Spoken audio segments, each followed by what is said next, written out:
고난주간 특별기도회 목요일에 세종 목요일에 기도회를 시작하도록 하겠습니다. 이 시간 잠시 침묵으로 예수 그리스도의 고난을 기억하면서 기도하도록 하겠습니다.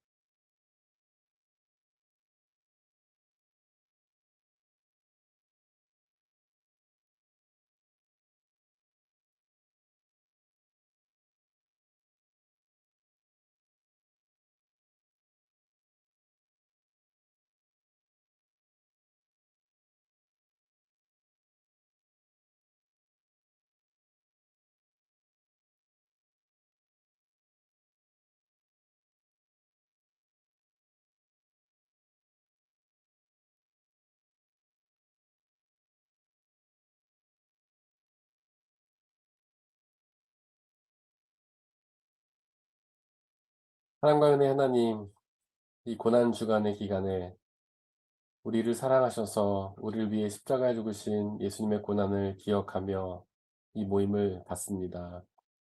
이 시간 그 예수님의 십자가를 저희가 온전히 묵상하게 하시고 그 십자가를 기억하며 그 은혜에 감사하며 그 십자가를 지고 우리도 나가겠다는 순종의 마음의 결단의 예를 드리게 하여 주옵소서. 감사합니다. 우리 주 예수 그리스도의 이름으로 기도드렸습니다. 아멘.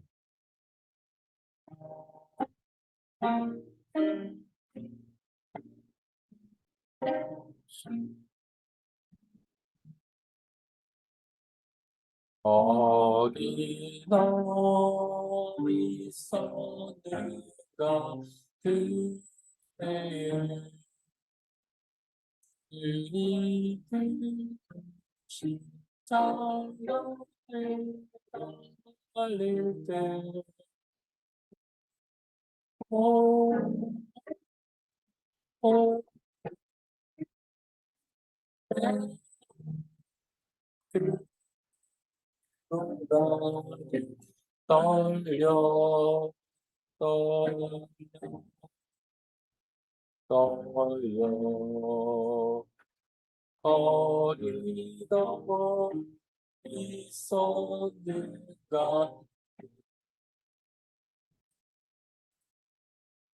어디다 있었는가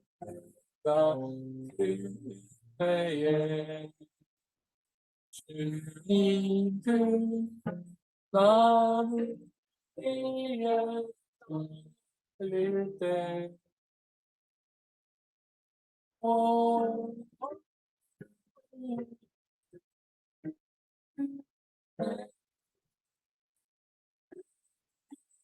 또 나를 떨려 떨려 떨려 어디다 있었는가 그때에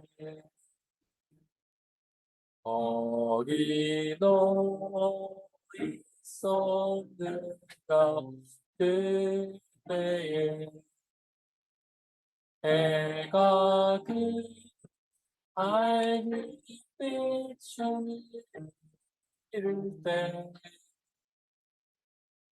어, 어, 어, 때로 그 나를 떨려 떨려 떨려 어디도 있었는가 그때에 어디도 있었는가 그때에 주님 그 무덤 속에 일때 어,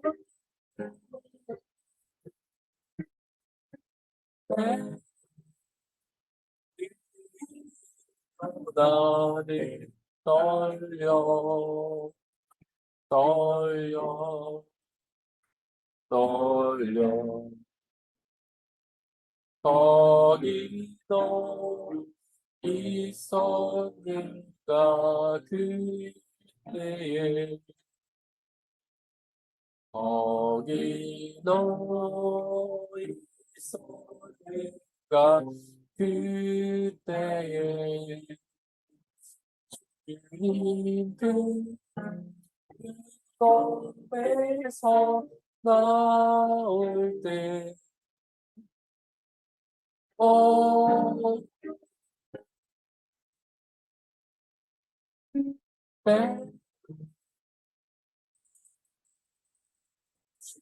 때 영광 영광 영광 거기도 있었는가 그때에 함께 공동 기도문을 통해서 기도하겠습니다. 우리 함께 읽겠습니다. 모든 사랑의 근원이신 거룩하신 하나님, 주님께서 배반 당하시던 날 제자들에게 새 계명을 주시며 주님이 제자들을 사랑하셨듯이 우리도 서로 사랑하라 하셨습니다. 이 시간 주님의 거룩하신 부르심 앞에서 저희의 죄를 고백합니다. 사랑하지 않았음을, 용서하지 않았음을, 화해하지 않았음을, 진리와 생명의 길을 벗어나 다른 길로 행하였음을, 교만과 이기심과 탐욕에서 벗어나지 못했음을 고백합니다. 저희의 죄를 용서하여 주옵소서. 저희의 마음이 주님을 향하여 돌이키게 하시고 거듭나게 하옵소서. 이 시간 주님의 말씀에 마음을 열어 진심으로 받게 하옵소서. 이 시간 주님의 말씀에 삶을 들여 진정한 믿음과 사랑의 삶을 결단하게 하옵소서. 주님을 사랑합니다. 주님을 의지합니다. 주님의 은혜에 감사드립니다. 우리 주 예수 그리스도의 이름으로 기도합니다. 아멘. 오늘의 일독서는 출애굽기 12장 6절에서 14절입니다. 모두 주님의 말씀을 들으십시오. 서로 한 절씩 교독하도록 하겠습니다. 너희는 그것을 이달 연다할 달까지 두었다가 해질 무렵에 모든 이스라엘 회중이 모여서 잡도록 하여라. 그리고 그 피는 받아다가 작은 양을 먹을 집의 좌우 문설주와 상방에 발라야 한다. 그날 밤에 그 고기를 먹어야 하는데 고기는 불에 구워서 누룩을 넣지 않은 빵과 쓴 나물을 곁들여 함께 먹어야 한다. 너희는 고기를 결코 날로 먹거나 물에 삶아서 먹어서는 안 된다. 머리와 다리와 내장 할 것 없이 모두 불에 구워서 먹어야 한다. 그리고 너희는 그 어느 것도 다음날 아침까지 남겨두어서는 안 된다. 아침까지 남은 것이 있으면 불에 태워 버려야 한다.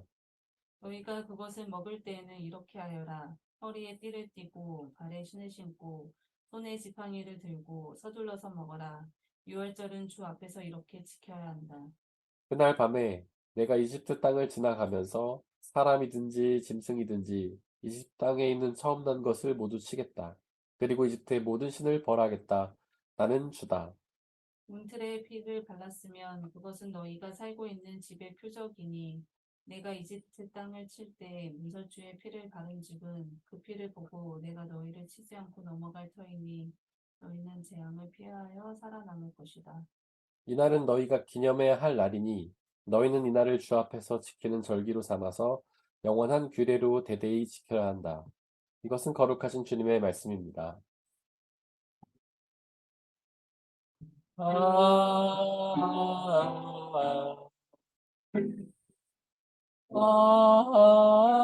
아멘. 성시교독 하시겠습니다. 여호와께서 내 음성과 내 간구를 들으심으로 내가 그를 사랑하는도다. 그의 귀를 내게 기울이셨으므로 내가 평생에 기도하리로다. 사망의 줄이 나를 두르고 수월의 고통이 내게 이르므로 내가 환난과 슬픔을 만났을 때에 내가 여호와의 이름으로 기도하기를 여호와여 주께 구하오니 내 영혼을 건지소서 하였도다. 여호와는 은혜로우시며 의로우시며 우리 하나님은 긍휼이 많으시도다. 여호와께서는 순진한 자를 지키시나니 내가 어려울 때에 나를 구원하셨도다. 내 영혼아 내 평안함으로 돌아갈지어다. 여호와께서 너를 후대하심이로다. 주께서 내 영혼을 사망에서 내 눈을 눈물에서 내 발을 넘어짐에서 건지셨나이다. 내게 주신 모든 은혜를 내가 여호와께 무엇으로 보답할까? 내가 구원의 잔을 들고 여호와의 이름을 부르며 여호와의 모든 백성 앞에서 나는 나의 서원을 여호와께 갚으리로다. 그의 그의 경건한 경건한 자들의 자들의 죽음은 죽음은 여호와께서 여호와께서 보시기에 보시기에 귀중한 귀중한 것이로다. 것이리로다. 아멘. 오늘의 이독서는 히브리서 10장 16절에서 22절입니다. 모두 주님의 말씀을 들으십시오. 우리 한 절씩 교독하겠습니다. 주님께서 말씀하신다. 그날 이후에 내가 그들에게 세워줄 언약은 이것이다. 나는 내 율법을 그들의 마음에 박아주고 그들의 생각에 새겨주겠다. 또 나는 그들의 죄와 불법을 더 이상 기억하지 않겠다. 죄와 불법이 용서되었으니 죄를 사하는 제사가 더 이상 필요 없습니다. 그러므로 형제자매 여러분, 우리는 예수의 피를 힘입어서 담대하게 지성소에 들어가게 되었습니다. 예수께서는 휘장을 뚫고 우리에게 새로운 살 길을 열어주셨습니다. 그런데 그 휘장은 곧 그의 육체입니다. 그리고 우리에게는 하나님의 집을 다스리시는 위대한 제사장이 계십니다. 그러니 우리는 확고한 믿음을 가지고 참된 마음으로 하나님께 나아갑시다. 우리는 마음에다 예수의 피를 뿌려서 죄책감에서 벗어나고 맑은 물로 몸을 깨끗이 씻었습니다. 이것은 거룩하신 주님의 말씀입니다. 아멘. 오늘의 삼독서는 요한복음 13장 1절에서 17절, 31절에서 35절입니다. 모두 주님의 말씀을 들으십시오. 한 절씩 교독하겠습니다. 유월절 전에 예수께서는 자기가 이 세상을 떠나서 아버지께로 가야 할 때가 된 것을 아시고 세상에 있는 자기의 사람들을 사랑하시되 끝까지 사랑하셨다. 저녁을 먹을 때 악마가 이미 시몬 가롯의 아들 유다의 마음속에 예수를 팔아 넘길 생각을 불어넣었다. 예수께서는 아버지께서 모든 것을 자기 손에 맡기신 것과 자기가 하나님께로부터 왔다가 하나님께로 돌아간다는 것을 아시고 잡수시던 자리에서 일어나서 겉옷을 벗고 수건을 가져다가 허리에 두르셨다. 그리고 대야에 물을 담아다가 제자들의 발을 씻기시고 그 두른 수건으로 닦아주셨다. 시몬 베드로의 차례가 되었다. 이때 베드로가 예수께 말하였다. 주님, 주님께서 내 발을 씻기시렵니까? 예수께서 그에게 대답하셨다. 내가 하는 일을 지금은 내가 알지 못하나 나중에는 알게 될 것이다. 베드로가 다시 예수께 말하였다. 아닙니다. 내 발은 절대로 씻기지 못하십니다. 예수께서 그에게 말씀하셨다. 내가 너를 씻기지 아니하면 너는 나와 상관이 없다. 그러자 시몬 베드로는 예수께 이렇게 말하였다. 주님, 내 발뿐만 아니라 손과 머리까지도 씻어 주십시오. 예수께서 그에게 말씀하셨다. 이미 목욕한 사람은 온 몸이 깨끗하니 발 밖에는 더 씻을 필요가 없다. 너희는 깨끗하다. 그러나 다 그런 것은 아니다. 예수께서는 자기를 팔아 넘길 사람을 알고 계셨다. 그러므로 너희가 다 깨끗한 것은 아니다 하고 말씀하신 것이다. 예수께서 제자들의 발을 씻겨 주신 뒤에 옷을 입으시고 식탁에 다시 앉으셔서 그들에게 말씀하셨다. 내가 너희에게 한 일을 알겠느냐? 너희가 나를 선생님 또는 주님이라고 부르는데 그것은 옳은 말이다. 내가 사실로 그러하다. 주이며 선생님 내가 너희의 발을 씻겨 주었으니 너희도 서로 남의 발을 씻겨 주어야 한다. 내가 너희에게 한 것과 같이 너희도 이렇게 하라고 내가 본을 보여준 것이다. 내가 진정으로 진정으로 너희에게 말한다. 종이 주인보다 높지 않으며 보냄을 받은 사람이 보낸 사람보다 높지 않다. 너희가 이것을 알고 그대로 하면 복이 있다. 유다가 나간 뒤에 예수께서 말씀하셨다. 이제는 인자가 영광을 받았고 하나님께서도 인자로 말미암아 영광을 받으셨다. 하나님께서 인자로 말미암아 영광을 받으셨으면 하나님께서도 몸소 인자를 영광되게 하실 것이다. 이제 곧 그렇게 하실 것이다. 어린 자녀들아 아직 잠시 동안은 내가 너희와 함께 있겠다. 그러나 너희가 나를 찾을 것이다. 내가 일찍이 유대 사람들에게 내가 가는 곳에 너희는 올 수 없다 하고 말한 것과 같이 지금 나는 너희에게도 말하여 둔다. 이제 나는 너희에게 새 계명을 준다. 서로 사랑하여라. 내가 너희를 사랑한 것 같이 너희도 서로 사랑하여라. 너희가 서로 사랑하면 모든 사람이 그것으로써 너희가 내 제자인 줄을 알게 될 것이다. 이것은 거룩하신 주님의 말씀입니다. 아멘. 아,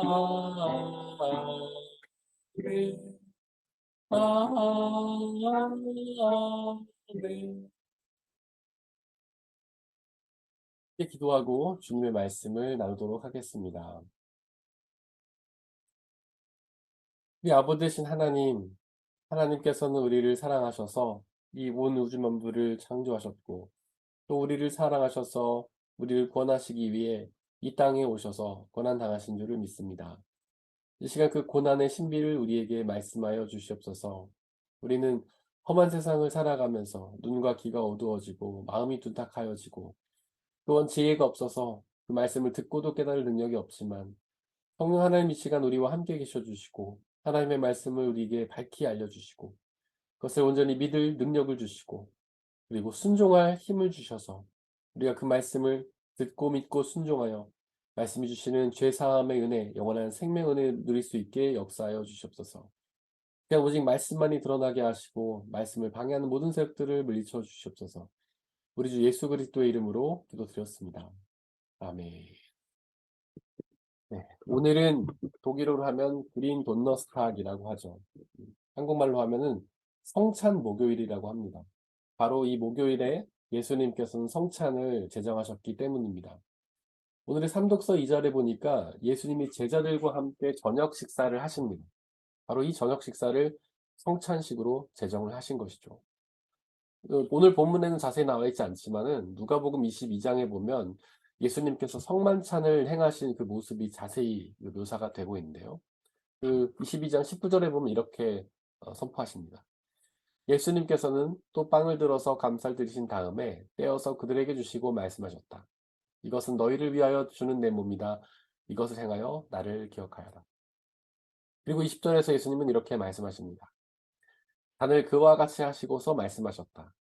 이 잔은 너희를 위하여 흘리는 내 피로 세우는 새 언약이다. 어떤가요? 이 말씀이 굉장히 익숙하지 않습니까? 저희가 주일마다 하는 성찬식에서 제가 하는 문구잖아요.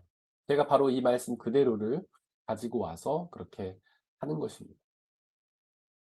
성만찬을 행하신 이때를 보면 그 16절에 보면 6월절이었습니다. 6월절에 대해서는 다 아시죠? 6월절은 이스라엘이 이집트에서 탈출할 때 모세가 10가지 재앙을 행하지 않았습니까? 그 바로 앞에서 10가지 재앙을 행했는데 9가지 재앙을 할 때까지만 해도 바로의 마음이 움직이질 않았죠. 그래서 처음에는 야 너네 이집트를 내보내줄게 하고 약속해 놓고서 계속 마음이 변합니다. 그러다가 10번째 재앙을 경험하고 나서야 바로가 그때서야 이스라엘을 이집트에서 내보내죠. 바로 그 10번째 재앙을 기억하는 날이 6월절입니다. 그때 하나님께서는 이집트에 있는 모든 장자가 다 죽는 그런 재앙을 내리셨죠. 근데 죽지 않는 그러니까 그 장자가 죽지 않을 수 있는 방법이 딱 하나 있는데 그건 뭐냐면 피를 양의 피를 문설주 문의 지방에 바르면 그 집은 장자가 죽지 않았던 겁니다. 그래서 이스라엘 사람들은 모세를 통해서 그 말씀을 다 듣고서 집에다 다 피를 발랐죠. 문설주에다가. 그래서 이스라엘의 장자만 죽지 않고 살아난 날입니다. 바로 유월절이라는 것은 벽을 넘었다 이런 뜻이에요. 지나갔다 이런 뜻이거든요. 그 원어로 하면 패스오버인데 지나갔다.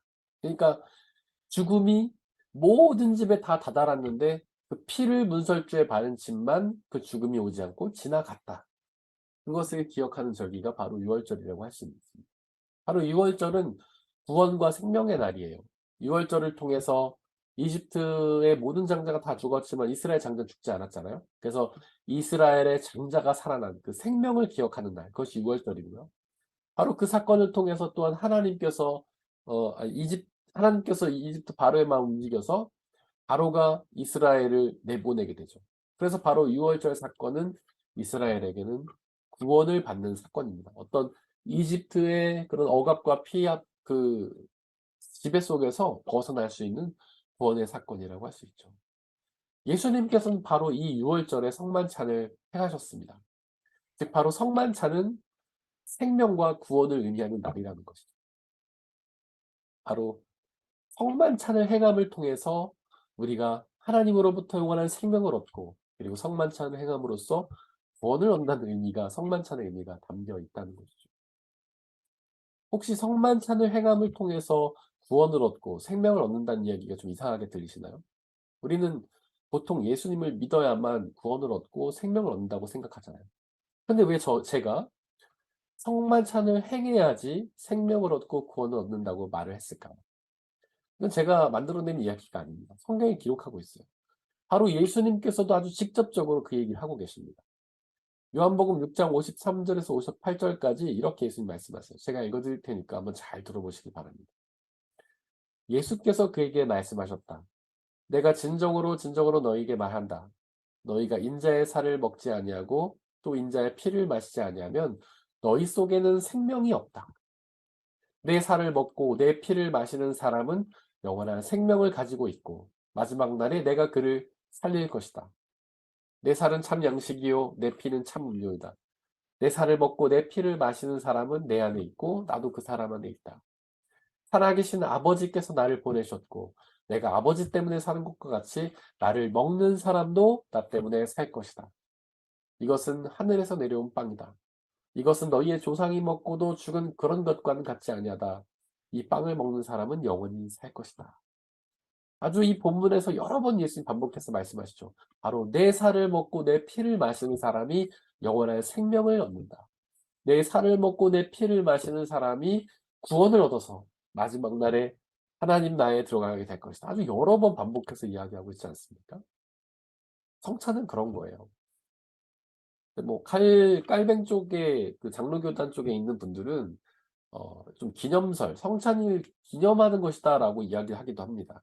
예수님이 성찬을 행했던 것을 기억하기 위해서 성만찬을 한다라고 생각을 해요. 하지만 그것보다 성찬은 더욱 깊은 의미가 있습니다. 바로 예수님이 그렇게 말씀하셨잖아요. 이 성찬에 참여해서 내 살을 먹고 내 피를 마시는 사람이 영원한 생명을 얻고 구원을 얻게 될 것이다. 그렇게 예수님이 분명히 말씀하고 계시지 않습니까? 바로 이런 이유로 우리는 매 주마다 성찬을 하는 겁니다. 바로 우리가 그 성찬을 행함을 통해서 예수 그리스도의 생명을 얻고 구원을 누리기 원하기 때문이죠. 사실 여러분들은 예수님 어떻게 만나셨나요? 보통 이제 우리가 예수님을 만난 기억을 떠올리자면 어렸을 때 기도원에 가서 기도할 때 예수님 만났어요. 뜨겁게 기도하다가 예수님 만났어요. 이런 사람이 대부분이죠. 그리고 그중에 일부는 뭐 성경책을 읽다 말씀을 읽다가 예수님 만났어요. 이런 사람도 있어요. 많지는 않지만 있습니다. 그런데 여러분들 성경에 보면 바로 성찬을 행할 때에 예수님을 깨닫고 믿게 되었다는 기사가 나와요. 바로 엠마오로 가는 두 제자가 부활하신 예수님과 함께 성찬을 행했지 않습니까?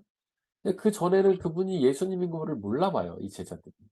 그런데 그렇게 성찬을 행하실 때 예수님이 떡과 포도주를 떼어 주실 때에 그들이 그것을 먹고 그 예수님을 알아보게 되고 믿게 되는 역사가 있었던 것이죠. 바로 이러한 역사 때문에 우리는 성찬을 매주 하는 겁니다. 그건 굉장히 중요한 거예요. 예수님이 초대교회 때 성찬을 만드셨을 때부터 교회는 역사적으로 계속해서 성찬을 해 왔습니다. 유럽 교회는 계속 성찬을 해 왔어요. 근데 이것이 이제 그 영국의 청교도들이 핍박을 받으면서 미국으로 건너갔지 않습니까? 그때 성찬의 도구를 가져가지 못해서 그들이 거기에 가서 성찬을 못 했던 거예요. 근데 유럽에 있을 때는 했어요. 미국에 갔을 때부터 하지 못한 겁니다.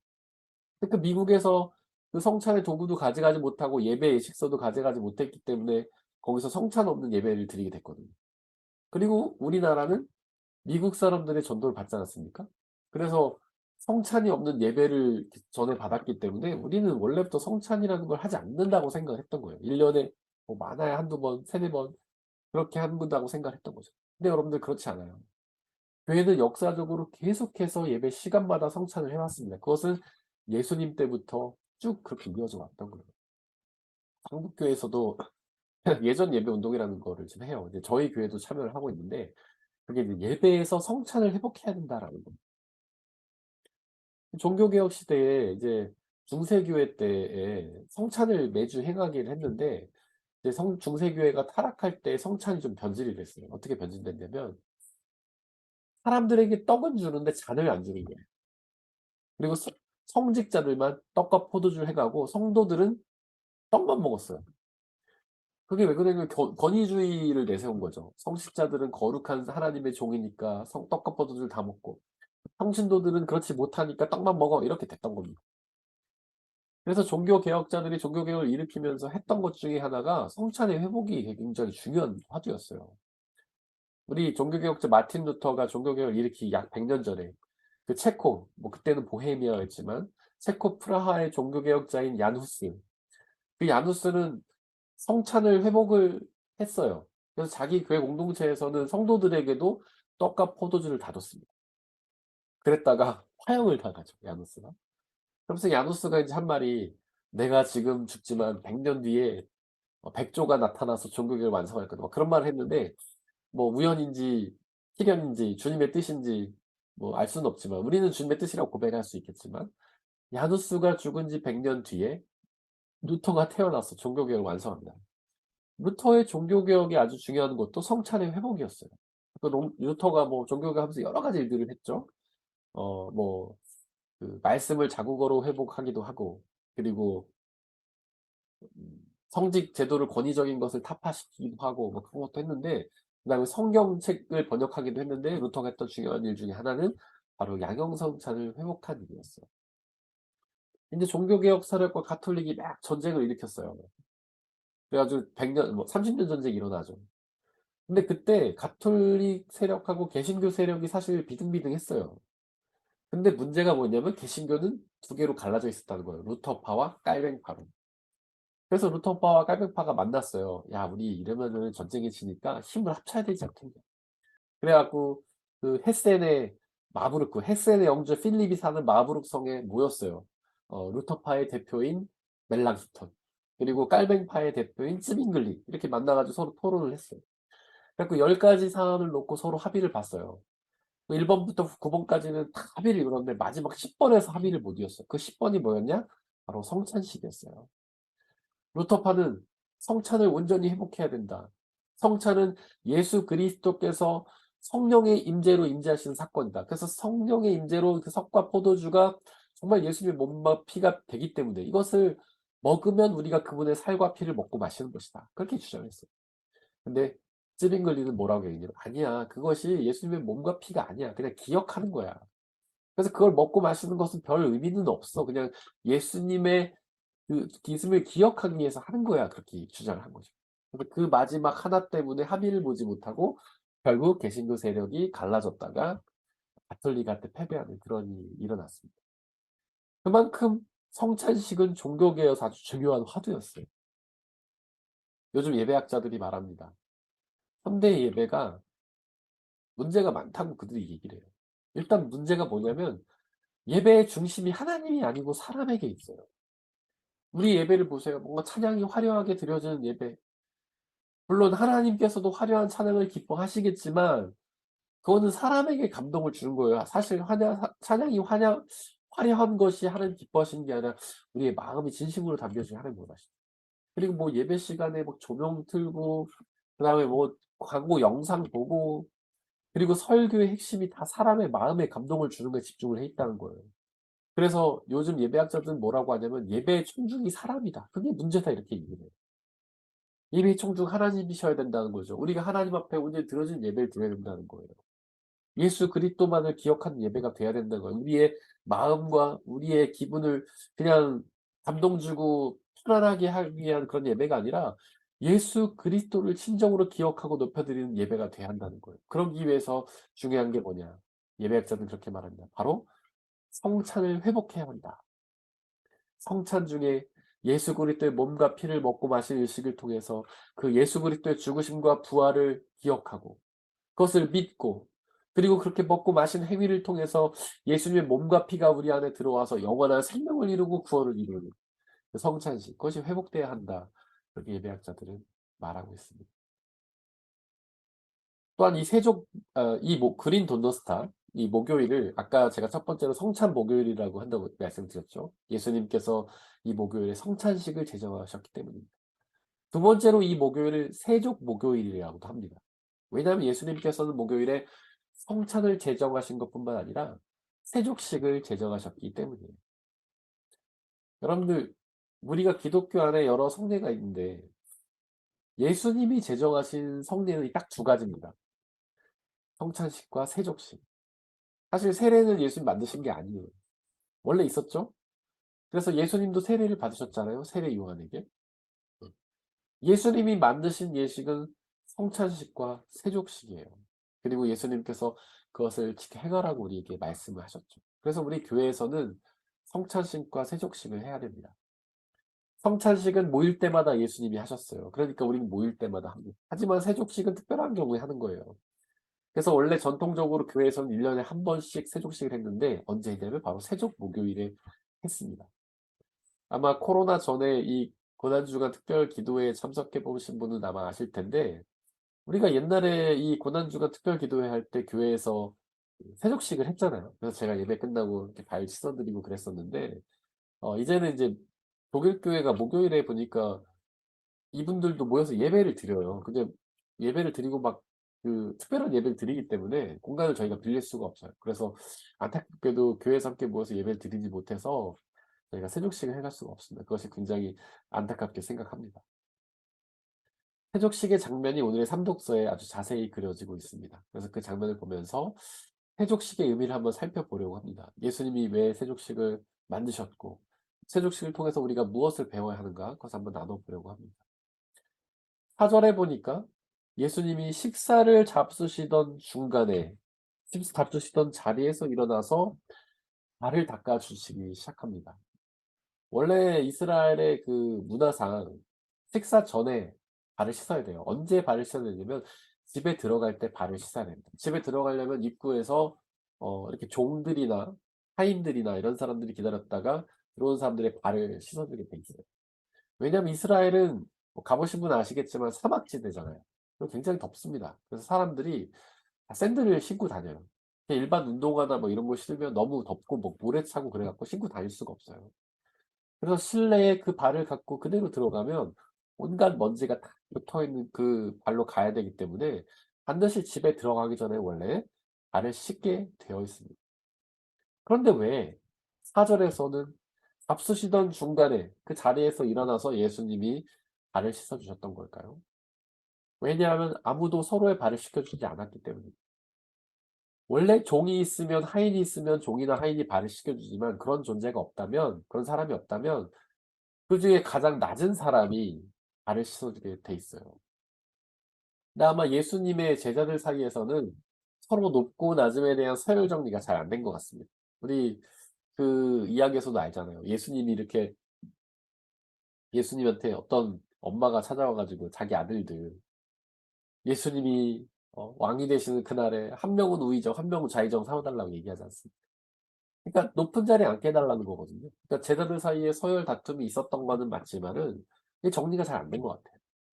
제가 한번 상상을 해 보면 그 제자들 사이에서는 어부도 있잖아요. 어부도 굉장히 가난한 사람들이고 뭐 배우지 못한 사람들이고 이렇게 낮은 계급에 속한 사람들이지 않습니까? 근데 거기에는 세리도 있었잖아요, 세리. 세리 마태. 마태 같은 경우에는 세리는 좀, 그러니까 이스라엘 사람들에게 무시를 당하긴 했지만은 그래도 고급 관리예요. 그러니까 원래 이스라엘 사람이지만 로마 정부를 위해 일하는 사람이죠. 그래서 로마의 정부를 위해 일하면서 이스라엘에 세금을 걷어 가지고 로마에 바치는 역할을 했던 사람이에요. 그래서 그중에 일부는 자기가 가지고, 그래 갖고 당시에 굉장히 욕을 많이 먹었던 사람들이죠. 우리로 치면 매국노예요, 매국노. 일본 정부를 통해서 일하면서 한국 사람들의, 조선 사람들의 어떤 득을 처먹으면서 그들에게 이익을 뺏어 갖고 자기가 배불리 부자가 되고 일본 정부에 바치는 그런 사람들이 바로 세리였던 거예요. 근데 그 세리 마태가 예수님의 제자가 되었죠. 그리고 열혈당원이라는 사람도 있잖아요. 열혈당원. 열혈당원은 이제 제가 지난 시간에도 말씀을 드렸지만 독립운동가들이었어요. 그러니까 이 조합이 굉장히 이상한 조합이에요. 어부도 있고 독립운동가가 있고 매국노가 있고. 그게 예수님의 제자라는 이름으로 이렇게 묶여 있는 겁니다. 예수님이라는 한 분 때문에 이렇게 결코 서로 어울릴 수 없는 사람들이 어울려 있는 거예요. 그 매국노를 누가 좋아하겠어요. 열혈당원들은 막 죽이고 싶어 안달이겠죠. 뭐 어부들도 마찬가지일 거예요. 비록 그들은 뭐 서민들이긴 하지만 자신에게 세금을 많이 걷어 가지고 자기 등골을 빼먹는 그런 매국노를 누가 좋아하겠습니까? 뭐 마태도 마찬가지죠. 서로 감정이 안 좋을 거예요. 자기를 좋지 않게 보는 그런 사람들한테 감정이 좋겠습니까? 그리고 그 어부를 뭐 또 좋게 볼 리가 없잖아요. 그냥 무식한 놈들 이렇게 하면서 무시를 했겠죠. 그러니까 이렇게 요상한 묘한 조합 속에서 예수님이란 이름 때문에 그들이 모였는데, 그러니까 서로 굉장히 친하지는 않았을 거라고 생각합니다. 그리고 서로 경계하면서 그랬겠죠. "내가 더 높다. 뭐 네가 나보다 낫다 이렇게 서로 애매한 관계가 있었겠죠. 그러니까 집에 들어갈 때 같이 식사를 하러 들어갔음에도 불구하고 아무도 서로의 발을 씻겨주지 않았던 겁니다. 서열이 뭐 정리가 안 됐기도 했지만 서로 너무나 애매하고 묘한 관계이기 때문에 뭐 서로 싸웠는지는 잘 모르겠으나 어쨌든 막 친한 관계는 아니었던 걸로 생각이 돼요. 그래서 예수님이 식사를 하실 때까지 아무도 서로 발을 씻어 주지 않기 때문에 예수님께서 일어나서 발을 씻어 주셨던 것이죠. 제자들이 그렇게 서로의 발을 씻겨 주지 않았던 것은 자기 자신을 내세운 거죠. '야 내가 더 나은 애야. 아니 저런 낮은 계급에 있는 애의 발을 내가 어떻게 씻어. 아 내가 훨씬 낫지. 저렇게 맹 나라를 팔아먹는 놈의 발을 내가 어떻게 씻어.' 뭐 이런 식으로 서로 생각하면서 자기 자신이 더 우월하다고 생각하고 남을 깔보면서 그렇게 교만한 마음 때문에 서로의 발을 씻어주지 않았던 건 아니겠습니까? 근데 교만이라는 거를 우리는 단순히 뭔가 교양이 부족한 걸로만 생각해요. '아 저 사람 잘난 척이 심하네. 에이 꼴불견이야.' 이 정도 생각하죠. 근데 성경이 말하는 교만은요 그것보다 더욱 심각합니다. 신학자 아우구스티누스는 교만이 곧 죄라고 말했어요. 그러니까 자기를 내세우는 것은 그냥 부도덕한 행위가 아니라 죄라는 거예요. 죄의 정의가 뭡니까? 하나님을 믿지 않는 것이죠. 하나님을 믿지 않는 사람은 하나님이 아닌 다른 걸 믿어요. 돈이나 권력, 명예 이런 걸 믿죠. 근데 돈이나 권력, 명예의 근원에는 나 자신이 있어요. 내가 쌓은 권력, 내가 쌓은 부, 내가 쌓은 명예 이거를 신뢰하는 태도죠. 그래서 결국 죄, 하나님을 믿지 않는 사람은 자기 자신을 믿는 거예요. 우리 그런 말 하는 사람 많잖아요. "내가 하나님을 믿느니 내 주먹을 믿겠다." 힘이 센 사람은 그렇게 말하겠지만 돈이 많은 사람은요 하나님 믿지 않습니다. 자기 돈을 믿지. 근데 그런 질문이 가능하겠죠. 돈이 많으면서도 교회 다니는 사람 있지 않아요? 근데 여러분들 교회를 다니는 것과 하나님을 믿는 것은 구분될 필요가 있어요. 교회 다닌다고 다 하나님 믿지는 않습니다. 네. 교회 다니는 사람 중에서도 정말 진지하게 믿는 사람이 있지만 그렇게 믿지 않는 사람들이 있다는 거예요. 우리가 언제 그걸 알 수 있냐? 우리가 위기 상황에 뭘 의지하는가를 보면 알 수 있어요. 우리가 어렵고 힘든 일을 만났을 때 하나님을 믿는 사람은 하나님을 의지합니다. 하지만 자기 자신을 믿는 사람은 자기의 능력을 의지하겠죠. 나의 돈이 있는 사람, 나의 통장을 의지하고 나의 인맥이 있는 사람, 권력 있는 사람은 권력이나 인맥을 의지하겠죠. 그렇게 뭔가 가지고 있는 사람은 내가 좀 뭔가 대단하다고 생각하는 사람은 결코 하나님을 믿기가 어렵습니다. 또 자기 자신을 믿는 죄를 범하게 되는 것이죠. 바로 예수님은 그들의 그런 교만한 죄를 깨닫게 하시기 위해서 그들의 발을 씻겨 주신 것입니다. 그렇게 자기 자신을 내세우지 말고 자기 자신을 낮추고 서로의 발을 씻겨 주라고 그러면서 겸손을 배우라고 우리에게 이야기를 하는 것이죠. 결국 세족식은 겸손입니다. 겸손은 그냥 단순히 교양이 아니에요. 나 자신을 낮추는 그런 게 아니에요. 뭐 내가 다 해 놓고서 '아이 제가 뭘 한 게 있나요?' 이렇게 말하는 게 그냥 겸손이 아니에요. 진정한 겸손은 예수님이 이루셨습니다. 빌립보서가 얘기하는 것처럼 예수님께서 진정한 겸손을 이루셨어요. 그 겸손은 어떤 거냐면 전능하신 하나님이 사람이 되신 겸손이에요. 모든 것을 할 수 있는 하나님이 무능한 사람이 되신 것이에요. 이 세상 그 누구보다 강하신 하나님이 그 누구보다 약한 사람이 되신 겸손이에요. 또한 사람 중에서도 높은 사람이 아니라 지극히 낮은 사람이 되신 겸손이에요. 예수님이 이 땅에 오실 때 정말 사람들의 기대처럼 왕이 되실 수도 있었겠죠. 재벌이 될 수도 있었겠죠. 명예나 권력을 가진 사람이 될 수도 있었겠죠. 하지만 예수님은 아주 작은 시골의 변두리 마을 갈릴리 나사렛이라는 동네에 시골 목수, 가난한 목수의 아들로 오셨습니다. 정말 이름도 없고 스펙도 없고 집안도 좋지 않은 아주 정말 어 천한 모습으로 오셨죠. 그리고 예수님께서는 그렇게 종의 모습처럼 되셨어요. 타인 모습처럼 자기를 낮추셔서 발을 씻겨 주셨습니다. 바로 그 발을 씻기신 겸손은 십자가의 겸손을 나타냅니다. 십자가에 다신 예수님. 그 예수님은 단지 그 예수님은 우리의 죄를 구원하기 위해 죽으셨다는 그런 것 의미도 너무 중요한 것이지만 또한 중요한 의미는 자기 자신을 거기서 내려놓으신 거예요. 전능하신 하나님이 무능하게 십자가에 달린 모습. 모든 것을 할 수 있는 하나님이 아무것도 할 수 없는 모습을 달린 모습. 그리고 결국에는 자기 자신을 죽이신 겸손이죠. 아까 말씀드렸죠. 교만은 자기 자신을 내세우는 태도라고, 자기 자신을 믿는 태도라고. 교만은 겸손의 반대잖아요. 겸손은 교만의 반대죠. 그러면 자기 자신을 내려놓고 죽이는 태도, 자기 자신의 중심이 아니라 하나님이 중심이 되는 태도가 그 겸손이잖아요. 바로 십자가 위에서, 그리고 세족식을 통해서 예수님은 그런 겸손을 우리에게 보여주셨던 거죠. 또한 세족식의 의미는 용서입니다. 발은 우리의 몸에서 가장 더럽고 추악한 부분이죠. 그리고 그 중동이라는 그렇게 광야를, 흙먼지 밭을 샌들을 신고 돌아다니면 땀과 먼지가 어우러져 가지고 정말 더러울 겁니다. 그렇게 사람의 가장 더러운 부분을 씻어 주시는 그런 죄의 용서의 의미가 세족식에 담겨 있는 것이죠. 한번 생각해 보세요. 예수님이 발을 씻겨 주신 제자들 중에는요, 예수님을 배신할 사람들이 많았어요. 아까 좀 이따 나오지만 베드로, 나중에 예수님을 3 번이나 부인하지 않습니까? 예수님 그걸 아셨습니다. 그럼에도 불구하고 베드로의 발을 씻겨 주셨죠.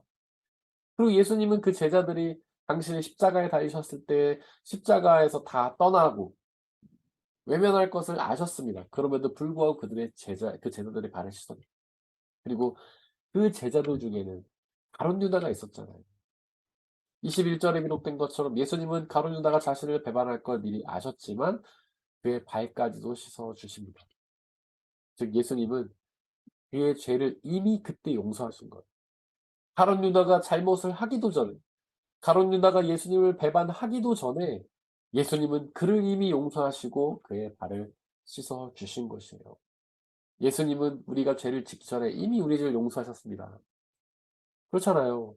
예수님이 이미 2000년 전에 우리 죄를 용서하셨잖아요. 우리는 지금 2000년 후에 죄를 짓고 있지만 예수님은 이미 2000년 전에 우리의 죄를 용서해 주셨잖아요. 예수님은 우리가 미래에 지을 죄까지도 그때 다 용서하셨습니다. 우리가 앞으로 살면서 얼마나 많은 죄를 짓겠어요.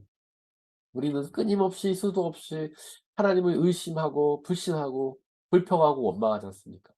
'아 하나님 정말 계신가? 하나님이 계시다면 왜 이렇게 역사하시지?' 이런 생각을 우리는 끊임없이 하지 않습니까? 그런 미래의 죄까지도 예수님은 이미 다 십자가의 사건을 통해서 용서하셨던 것입니다. 그 용서는 대단한 용서예요. 우리는 몇 번까지 용서할 수 있어요? 저는 한 3-4 번밖에 못할 것 같아요, 솔직히 말씀드려서. 그런데 예수님은 끝까지 70번씩 7번도 용서하시고 끝까지 용서하시고 십자가의 단 한 번의 제사로 우리의 미래의 모든 죄까지도 다 용서하시는 용서의 예수님이신 거죠. 그 유다를 바라보는 예수님 마음이 어떠셨을까요? 미우셨을까요? 미움이라기보다는 안타까우셨을 것 같습니다. 유다가 아니었다면은 다른 누군가 그걸 했을 거 아니에요. 예수님은 제자가 하지 않기를 바랐을지 모르겠어요. 제자는 그래도 3 년이라는 시기 동안 같이 동거동록하면서 같이 수많은 경험들을 하고 같이 사랑도 나누고 마음도 나눴던 사람들이잖아요. 그중에 누구 하나가 자기를 배반한다는 게 얼마나 마음이 아프셨겠어요. 그러니까 제자가 아니라 다른 사람이 예수님 배반했으면 참 좋았을 텐데 유다를 향한 안타까움이 있으셨을 겁니다. 그리고 유다의 미래를 예수님이 이미 아셨잖아요. 유다는 그 일을 통해서 결국 스스로 목숨을 끊지 않습니까? 예수님은 그 미래까지 아셨을 거 아니에요. 그러니까 그 유다가 얼마나 안타까웠겠어요. 그리고 더 미래, 유다는 나중에 어떻게 되겠습니까? 그렇게 해 놓고 구원을 얻을 수 있었겠어요? 어려웠겠죠. 근데 멸망을 당할 수밖에 없었을 겁니다. 예수님은 유다의 그런 미래까지 아셨기 때문에 유다가 너무나 안타까우셨을 거예요. 그래서 세족식은 예수님의 사랑입니다. 바로 우리의 가장 더러움을 씻어주는 사랑. 십자가도 사랑이죠. 우리의 가장 더러운 부분인 죄를 용서하시기 위해 자신의 생명을 내주어서 죽으심으로 우리를 용서하시는 사랑이죠. 6 절에 보니까 이제 베드로가 발을 씻을 차례가 되었습니다. 그러자 베드로가 "주님 내 발을 씻기시렵니까?" 이렇게 말을 하죠. 자기 너무 죄송하고 황송하다는 거예요. 그래도 어느 정도 베드로가 개념이 있는 것처럼 보입니다. 사실 예수님이 발을 씻어 주시는데 다른 제자들은 아무런 반응이 없잖아요. "아 예수님 제가 씻겠습니다." "이러시면 안 되죠." 이럴 수도 있을 텐데 아무도 아무 말이 없잖아요. 베드로는 "제가 씻기겠습니다."까지는 안 하더라도 "주님 제 발까지 씻기시려고요?" 이렇게 얘기를 하는 거 보니까 어느 정도 그래도 개념은 좀 있는 것 같습니다. 그러고 나서 베드로는 "내 발을 씻기지 못한다."고 얘기를 하죠. 사실 자기 발을 누가 씻어 준다는 것은 좀 민망하고 미안한 일이긴 해요. 저희가 이제 코로나 전에 이 교회에서 세족식을 하는데 성도님들이 너무 민망해 하시더라고요. 그래서 예배 오셨다가 세족식에는 나가 계신 분도 계시고, 그리고 세족식 전에 가서 막 발을 막 씻고 오는 분도 계시고, 근데 어떤 분은 들으니까 예배 오시기 전에 뭐 발에 이렇게 아주 신중하게 때까지 벗기며 씻으셨다 하시는 분도 계시고, 그 남에게 발을 맡겨서 씻긴다는 것은 좀 민망한 일이긴 하죠. 근데 베드로가 그런 마음을 가졌던 거예요. 하지만 예수님이 그에게 이렇게 말씀하십니다. "내가 너의 발을 씻기지 않으면 너는 나와 상관이 없다." 즉 예수님이 주시는 사랑과 섬김을 받지 않으면 예수님과 아무런 관계도 없다는 거예요. 그분의 섬김과 사랑을 받지 않으면 아버지와 자녀의 관계도 아니고 주님과 백성의 관계도 아니고 구원자와 피구원자의 관계도 아니라는 거예요. 예수님은 "내가 주는 것을 받아야 된다. 받을 줄도 알아라." 이렇게 이야기하시는 것이죠. 십자가의 은혜도 마찬가지입니다. 예수 그리스도께서 십자가에서 우리의 죄를 위해 죽으신 그 은혜를 우리가 받아들여야만 우리가 그분과 관계가 생기는 거예요. 하나님과 자녀의 관계가 생기는 것이죠. 9 절에서 베드로는 "주님 내 발뿐만 아니라 손과 머리도 씻겨 주십시오." 발은 가장 더러워지기 쉬운 부위입니다. 예수님은 그 발을 씻겨 주셨어요. 즉 우리에게는 누구나 믿음에도 발이 있어요. 우리의 몸에 발이 더러워지기 가장 쉬운 것처럼 우리의 믿음에서도 가장 취약한 부분이 있어요. 죄의 유혹에 넘어지기 아주 쉬운 부분들이 있어요. 믿음을 갖다가도 그 믿음이 흔들리는 부분이 있어요. 어떤 사람은 돈의 유혹에 약하고요. 어떤 사람은 권력이나 명예의 유혹에 약하고요. 어떤 사람은 이성의 유혹에 약하고요. 성적인 유혹에 약하고요. 어떤 사람은 자녀에 약해요. 어떤 사람은 먹는 것에 약하고 어떤 사람은 잠에 약하고 어떤 사람은 취미에 약해요. 주님 이것만 정말 놔두시면 제가 주님 잘 믿을 수 있는데 이 유혹이 오면 제가 견디기가 힘들어요. 서로 다르지만 누구에게나 이런 약한 부분이 있어요. 믿음에도 답이 있다는 거예요. 아무리 기도하고 아무리 다짐하고 아무리 열심히 해도 꼭 유혹당해서 넘어지는 그 부분이 있다는 것이죠. 하지만 예수님은 그 발을 닦아 주십니다. 더러워져도 또 닦아 주시고 더러워져도 또 닦아 주시고 계속해서 더러워지면 계속해서 닦아 주세요. 7번씩 7번씩 닦아 주시는 거죠. 그래서 만약에 우리의 믿음의 발과 같은 부분이 있다면 우리가 계속해서 더러워지는 부분이 있다면 죄의 유혹에 넘어져서 우리가 죄를 지는 부분이 있다면 그때마다 발을 예수님께 내미십시오. 죄책감을 가지지 마세요. 우리는 죄책감 때문에 무너져요. 한 번 넘어지면은 죄책감이 생겨 가지고 또다시 회개하지 못하는데 그럴 필요가 없어요. 계속해서 죄책감을 버리고 주님 앞에 발을 내밀고 그 발을 씻어 달라 해야 됩니다. 히브리서 10장 22절에서 그렇게 오늘의 이독서 히브리서 10장 22절에서 그렇게 얘기하고 있는 거 아니에요. 우리는 마음에다 예수의 피를 뿌려서 죄책감에서 벗어나라.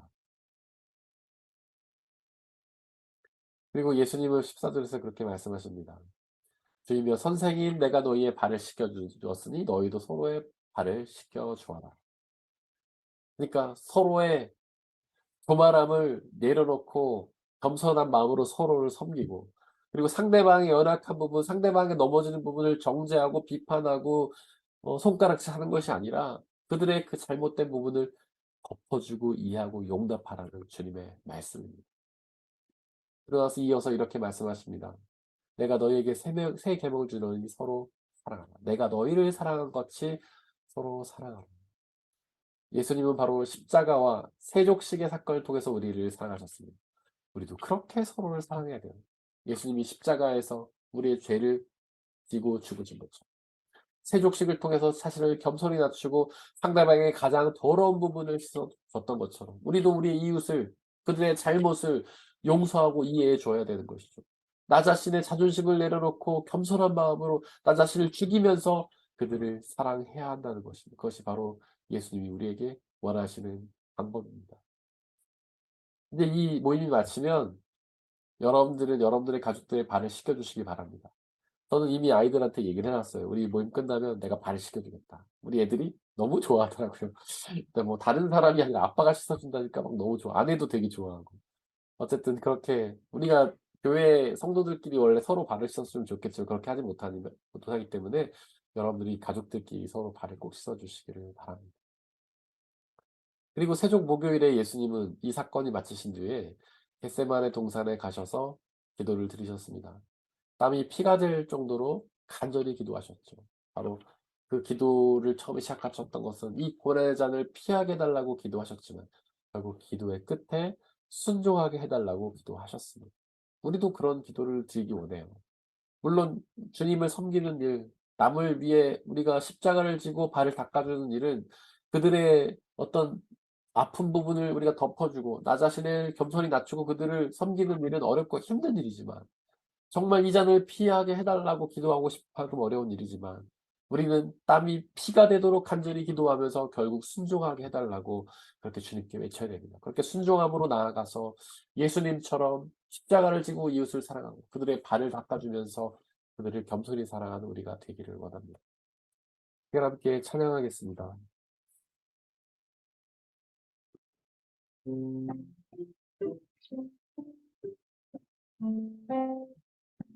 사랑의 땅을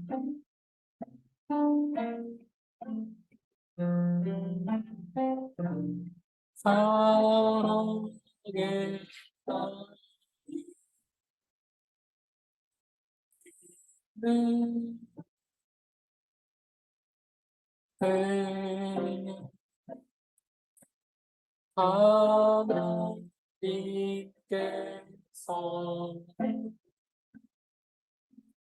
계시도다. 하나님께서 계신 곳에 하나님께서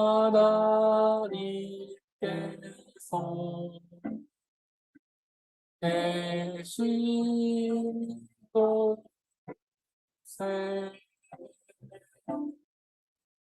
사랑의 땅을